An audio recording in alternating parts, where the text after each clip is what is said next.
நட்சத்திர கனவுகள் அத்தியாயம் 39.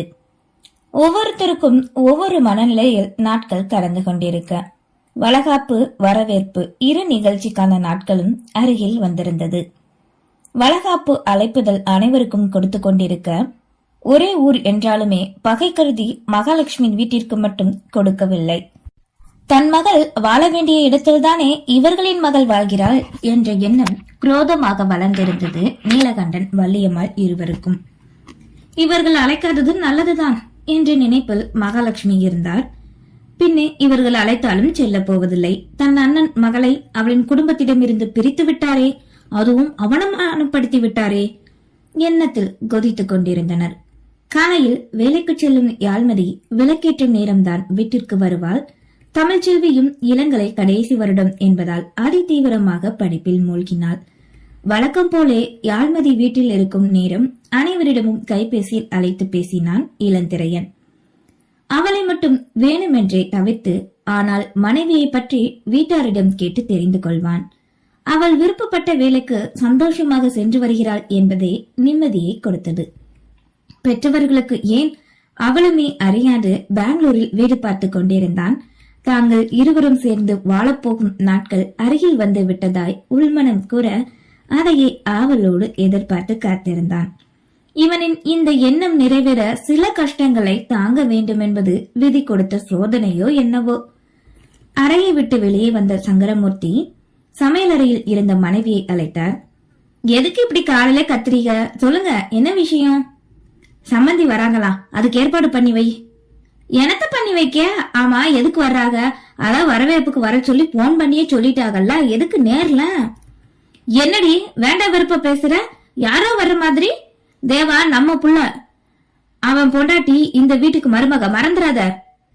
இப்ப என்னங்க, வாங்கன்னு சொல்லி உபசரிக்கணும், அவ்வளவுதானே? சரி, ஆனா என்னால மறக்க முடியாது. என் பொண்ணு இன்னைக்கு நம்மள விட்டு பிரிஞ்சதுக்கு காரணம் அவன் பொண்டாட்டியும் குடும்பமும் தான். உனக்கு என்னாச்சு விசாலாச்சு? பிள்ளைகளுக்குள்ள விலகுல கொண்டு வர பாக்குறியா? இத்தனை நாள் நல்லா தானே இருந்த. கத்தவே சத்தம் கேட்டு பாட்டி, யாழ்மதி, தமிழ்ச்செல்வி அனைவருமே வந்தனர். என்னாச்சு மாப்பிள்ள? வேலம்மாள் பாட்டி கேட்க, உங்க பொண்ணுக்கு புத்தியில உரைக்கிற மாதிரி 4 வார்த்தை சொல்லுங்க அத்த. சம்பந்தி வீட்டுக்காரங்க வரவேற்புக்கு கூப்பிட வராங்கன்னு சொல்ற, வேண்டா வெறுப்பா குதுக்கமா பேசிக்கிட்டு இருக்கா. என்ன பழக்கம் இதெல்லாம்? இத்தனைக்கும் தெளிவா சொல்லியிருக்கேன், மறுபடியும் இப்படி பண்ணா என்ன அர்த்தம்? சொல்லுங்க அத்த நீங்களேவும். நீங்க எதுவும் நினைச்சுக்காதீங்க மாப்பிள்ள, என் மக கிட்ட நான் பேசிக்கிறேன்.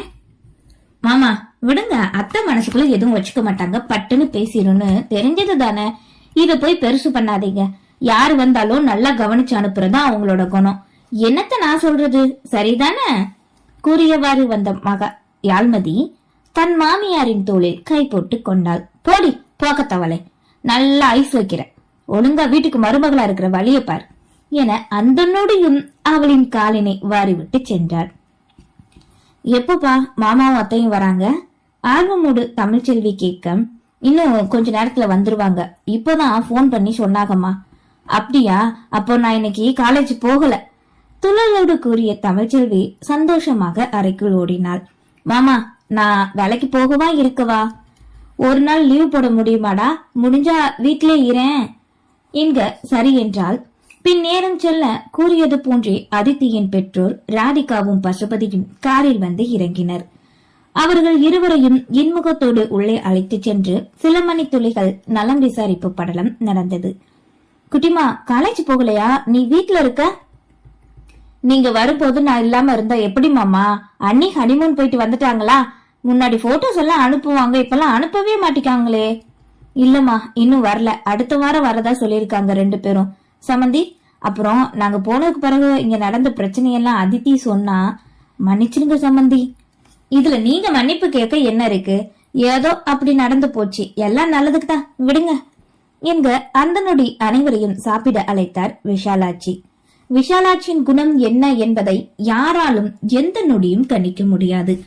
வந்தவரை எந்த குறையும் இல்லாமல் உபசரிப்பதில் கில்லாடிதான். கணவர் கூறிய நொடி நேரத்தில் இவர்கள் வருவதற்குள் விருந்தையே தயார் செய்து வைத்திருந்தார். அதன் பின் ஒன்றாக அமர்ந்து உணவு உண்டு முடித்து அதித்தி, தேவா இருவரிடமும் வீடியோ காலில் சிறிது நேரம் பேசி தங்களின் சந்தோஷத்தை அனைவரும் பகிர்ந்து கொண்டனர். பின் முறைப்படி கொண்டு வந்த பழங்கள் வெத்தலைப்பாக்கோடு வரவேற்பு அழைப்புதலையும் வைத்து தம்பதியராய் இருந்து அழைத்தனர். அதனை எதிரே இருந்த இவர்களும் பெற்றுக்கொண்டு, உங்க பொண்ணு இந்த வீட்டுக்கு மருமகளா வந்தது எங்களுக்கு அவ்வளவு சந்தோஷம். என் மகனோட முகத்துல ஆனந்தத்தை பார்க்கும்போது உங்க மகதான் காரணம்னு நினைச்சா அப்படி ஒரு நிம்மதி. இனி வேற என்ன வேணும் எங்களுக்கு சொல்லுங்க சம்மந்தி. இங்க 10 நாட்கள் மட்டுமே இருந்த தன் மகளை இவர்கள் மெச்சுவது பேரானந்தம் கொள்ள வைத்தது. மதி, உன் அப்பா அம்மாக்கும் பத்திரிக்கை கொடுக்கணுமா? இந்த நேரம் வீட்டுல இருப்பாங்களா? இருப்பாங்க பெரியப்பா, வாங்க நானே கூட்டிட்டு போறேன். அப்படியா? மருமகனோட தங்கச்சி புகுந்த வீட்டுக்கும் கொடுக்கணும். மகளின் வளகாப்பு விஷயத்தை கூறாது மறைத்த சங்கரமூர்த்தி, 7ஆம் மாசம் முடிய போது ரொம்ப தூரம் பயணம் பண்ணா உடம்புக்கு நல்லதில்ல சம்பந்தி, அதனால அவங்களுக்கு வேண்டாமே என்றதும் பசுபதியின் மனம் என்ன நினைத்ததோ சரி என்று ஒத்துக்கொண்டார். பின் யாழ்மதியோடு அவளின் பிறந்த வீட்டிற்கு சென்று அவர்களையும் அழைப்பிதழ் வைத்து அழைத்து வேலை அதிகமாக இருப்பதாக கூறி அன்று மாலையே ஊருக்கும் கிளம்பிவிட்டனர். அன்றிரவு காலில் அமர்ந்திருந்த சங்கரமூர்த்தி தன் மகன் இளந்திரையனுக்கு அழைத்து விஷயத்தை கூற அருகில்தான் அமர்ந்திருந்தாள் யாழ்மதி. நீ என்ன பண்ண போறப்பா? உன் அண்ணன் வரவேற்புக்கு வராம இருந்தா நல்லா இருக்காதுல்ல? அப்பா, நான் இங்க இருந்த மாதிரியே வந்துடுறேன். ஆமா, எல்லாருமே சென்னைக்கு போறீங்க தானே? என்னமோ தன் மனைவி வருவாளா என்ற நினைப்பில் ஆர்வமோடு கேட்டான். ஆமாடா, எல்லாருமே வருவோம். நம்ம வீட்டு விசேஷம், அதுவும் போக சம்மந்தி நேர்ல வந்து சொல்லிட்டு போயிருக்காங்க. நம்ம இளையாவுமே இங்க இருக்க வேண்டாம், எல்லாரும் போங்கன்னு சொல்றாடா. வருத்தமோடு கூற, சரிப்பா கவனமா வாங்க, நானும் இந்த வழியா வந்துடுறேன். அப்பா, நான் மச்சான் கிட்ட பேசினேன், நாளைக்கே அங்க ஊருக்கு வந்துருவாராம். இளையாவை பத்தி கவலைப்படாதீங்க, நல்லபடியா பாத்துக்கிறேன்னு சொல்லியிருக்காரு. உங்ககிட்ட பேச மச்சான் தயங்குறான்ப்பா, வேற ஒண்ணும் இல்ல என்றதும் சரி என்று கவலையோடு பெருமூச்சு விட்டார். அதே நேரம் அங்கே வந்த விஷாலாட்சி மகன் என்றதும் வேகமாய் வாங்கி அக்கறையோடு பேச ஆரம்பித்தார். சாப்பிட்டையாடா? இப்பதான் வேலை முடிஞ்சு வந்தையா? கடையில ரொம்ப சாப்பிடாதடா தங்கம். கடையில சாப்பிடாம வேற எங்கம்மா சாப்பிட? எனக்கு எங்க இங்க சமைச்சு சாப்பிட நேரம் இருக்கு சொல்லுங்க.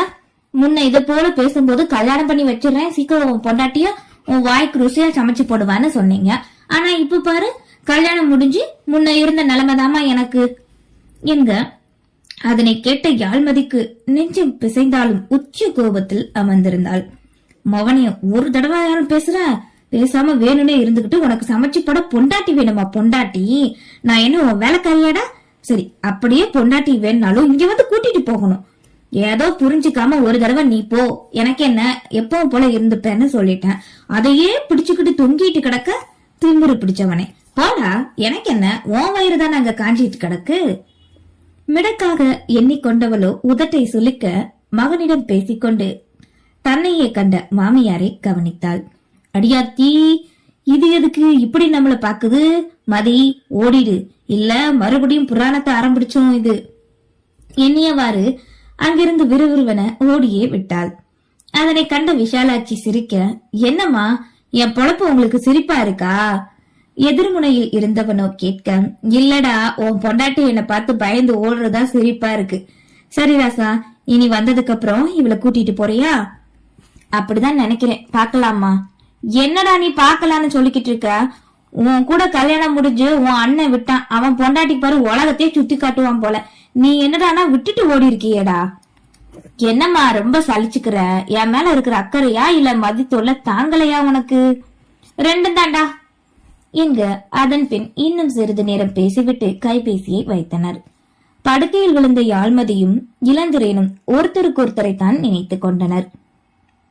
அப்போது அங்கே தமிழ்ச்செல்வியோடு மாலை நேரம் போல் தாங்கள் பார்த்த திருமண ஆல்பம் இருக்க அதனை கரங்களில் எடுத்து பார்க்க ஆரம்பித்தாள். முந்தின நாள் இரவு நிச்சயத்திற்கு தான் தனியாக நிற்க வந்தவர்கள் அனைவரும் வாழ்த்துவது போன்று இருந்தது. அப்படியே சென்று சிறிது நேரத்தில் தன்னோடு தமிழ்ச்செல்வியும் அருகில் இளந்திரையனும் நிற்க தன் கையிலோ அவன் கொடுத்த பாயாசம். அன்றைய நினைவும் அவன் செய்த உரிமையான கேலிகளும் நினைவுக்கு வர மறுநாள் தனக்கு அணிவித்த பிரேஸ்லெட், தங்களின் திருமணம் என்று அனைத்துமே இப்போது கண் முன்னே விரிந்து வந்தது. இதழிலோ ஒரு புன்னகை. தனக்காக சிறு வயதிலிருந்தே பார்த்து பார்த்து செய்த அவனின் செயல்கள் அனைத்துமே நினைவில் வந்து நின்றது.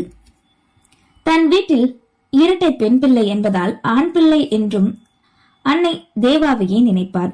அவனுமே அப்படித்தான் இளையராணியை பார்ப்பது போன்றேதான் பார்த்து வந்தான். ஆனால் அதற்கு மாறாய் இளந்திரையனோ தன் அக்காவின் தோழி என்ற நினைப்பிலும் தன்னை அத்தையின் மகள் என்ற நினைப்பிலே கிண்டல் கேலி வம்பு செய்வதிலே குறியாயிருக்க தானாக அவனிடம் வந்து ஒட்டி கொண்டது ஒருமை அழைப்பு. தேவாவை எப்போதுமே நீங்க வாங்க மாமா என்றே சிறு வயதிலிருந்து அழைத்து வந்தவள் இளந்திரையனை மட்டும் நீ வா போ போடா ஏனே அழைப்பாள்.